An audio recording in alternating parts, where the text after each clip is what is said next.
Hello, Gary Hernandez here, and welcome to King Self-Defense with Master Gary Hernandez. In this video, we're going to cover two non-lethal striking areas. These areas are perfect to strike when an individual is starting to reach or lunge for you. And I'm talking basically about the leg, preferably the knee area, and the arm, preferably an elbow area.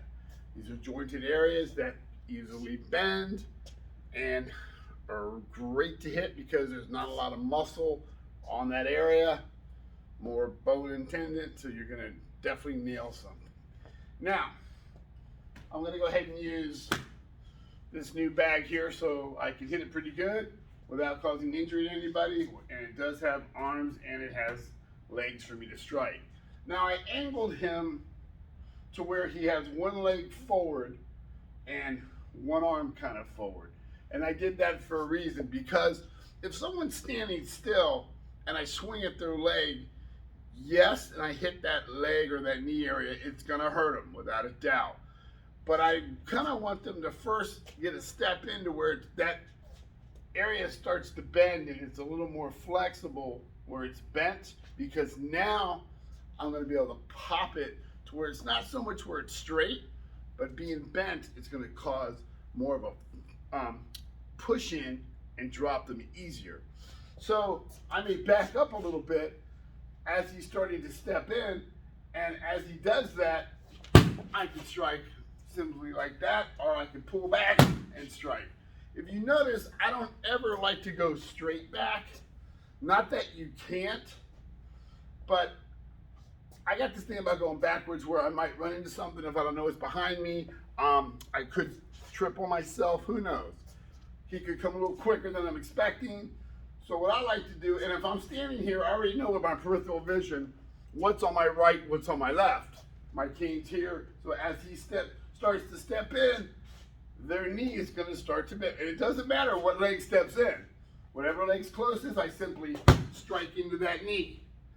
And if they didn't drop, I can hit it again because I'm going to pop it, cause injury, and I could go with that secondary strike.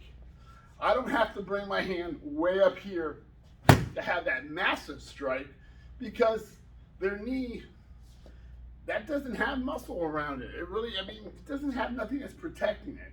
So I simply sit here. I can give it a quick pop like that and like that.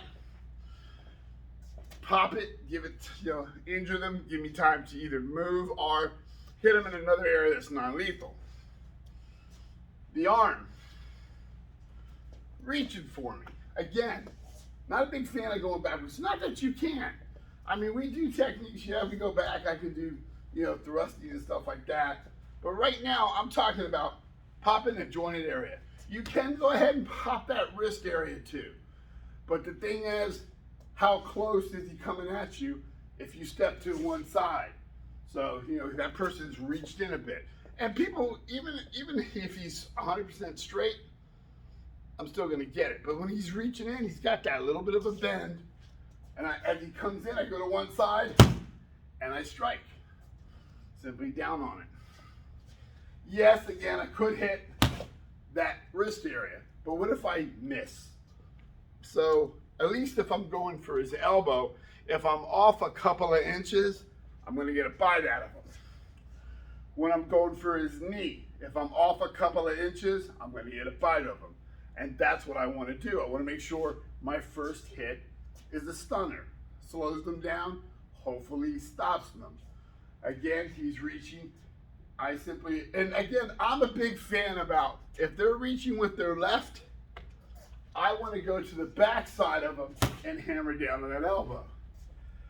If he's reaching with his right, same thing. I want to do that fan motion block and come down on that elbow. If I overshoot, catch him in the head or collarbone because it's an accident, yes, an accident because I'm going here, I may hit him here. Well, accidents happen.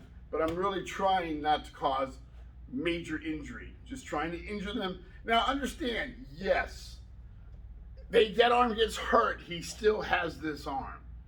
So that is a factor to worry about.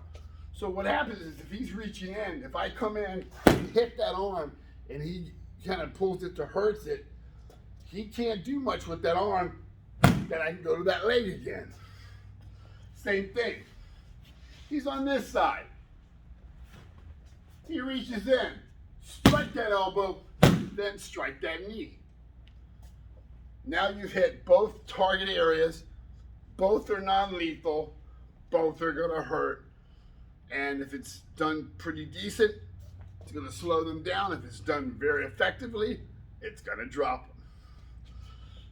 So remember, just practice from here, stepping at an angle and swinging.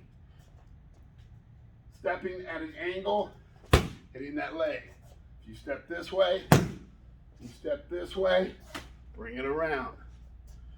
So when they're reaching in, and again, I like to hit, if he's standing perfectly still, both feet are together, yeah, you can smack that knee and you are going to hurt it. But I want him to bend it a bit so I have more, because if you stand still, if you get hit here, we do a thing called a cutting kicking in martial arts in our regular classes, where we're using our shin, cutting into the leg and knee.